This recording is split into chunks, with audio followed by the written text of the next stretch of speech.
Social ಮೀಡಿಯಾದಲ್ಲಿ ಪ್ರತಿನಿತ್ಯ ಹಲವಾರು ವಿಡಿಯೋಗಳು ಹರಿದಾಡ್ತವೆ. ಕೆಲವು ತುಂಬಾ ವೈರಲ್ ಕೂಡ ಆಗ್ತವೆ. ಅವುಗಳಲ್ಲಿ ಕೆಲವು ದೃಶ್ಯಗಳು ಭಯಾನಕವಾಗಿದ್ರೆ ಇನ್ನು ಕೆಲವೊಂದು ವಿಡಿಯೋಗಳು ನಮ್ಮ ಮುಖದಲ್ಲಿ ನಗು ತರಿಸುವ ತರ ಇರ್ತವೆ. ಸದ್ಯ ಅಂತಹದ್ದೊಂದು ವಿಡಿಯೋ ವೈರಲ್ ಆಗುತ್ತಿದೆ. ಅದೇನು ಅಂತ ಹೇಳ್ತೀನಿ ಕೇಳಿ. ಪುಟ್ಟ ಮಕ್ಕಳು ಯಾರಿಗೆ ಭಯ ಪಡ್ತಾರೋ ಇಲ್ವೋ ಗೊತ್ತಿಲ್ಲ, ಆದರೆ ಅಮ್ಮಂದಿರಿಗಂತೂ ಸಿಕ್ಕಾಪಟ್ಟೆ ಭಯ ಪಡ್ತಾರೆ. ಇದಕ್ಕೆ ಸೂಕ್ತ ಉದಾಹರಣೆ ಅಂತಿರುವ ವಿಡಿಯೋ ಒಂದು ಇದೀಗ ಸಖತ್ ವೈರಲ್ ಆಗುತ್ತಿದೆ.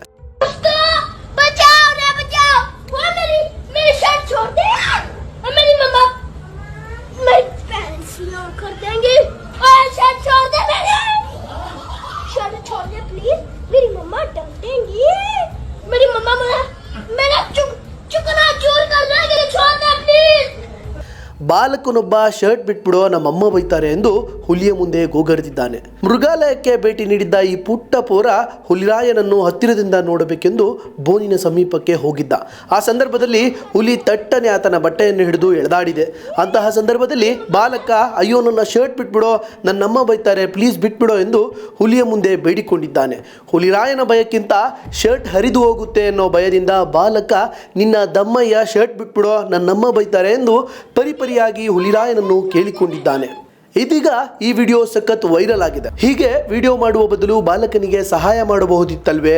ಮಗುವಿಗೆ ಸಹಾಯ ಮಾಡುವ ಬದಲು ರೀಲ್ಸ್ ಮಾಡಿ ಸೋಷಿಯಲ್ ಮೀಡಿಯಾದಲ್ಲಿ ಹರಿಬಿಟ್ಟ ಕಿಡಿಗೇಡಿಗಳು ಯಾರದು ಎಂದು ಗರಮಾಗಿದ್ದಾರೆ. ಇನ್ನೊಬ್ಬರು ಆತನಿಗೆ ಹುಲಿಗಿಂತ ಅಮ್ಮನ ಬಗ್ಗೆ ಭಯ ಜಾಸ್ತಿ ಇದೆ ಅಂತ ತಮಾಷೆ ಮಾಡಿದ್ದಾರೆ. ಏನೇ ಇರಲಿ, ಇಂತಹ ಮೃಗಾಲಯಕ್ಕೆ ಅಥವಾ ಯಾವುದೇ ಡೇಂಜರ್ ಸ್ಥಳಗಳಿಗೆ ಹೋದಾಗ ಮಕ್ಕಳ ಬಗ್ಗೆ ಹೆಚ್ಚಿನ ಗಮನವನ್ನು ಪೋಷಕರು ಹರಿಸಬೇಕಾಗುತ್ತದೆ. ಅದು ಅವರ ಜವಾಬ್ದಾರಿ ಸಹ ಆಗಿರುತ್ತದೆ.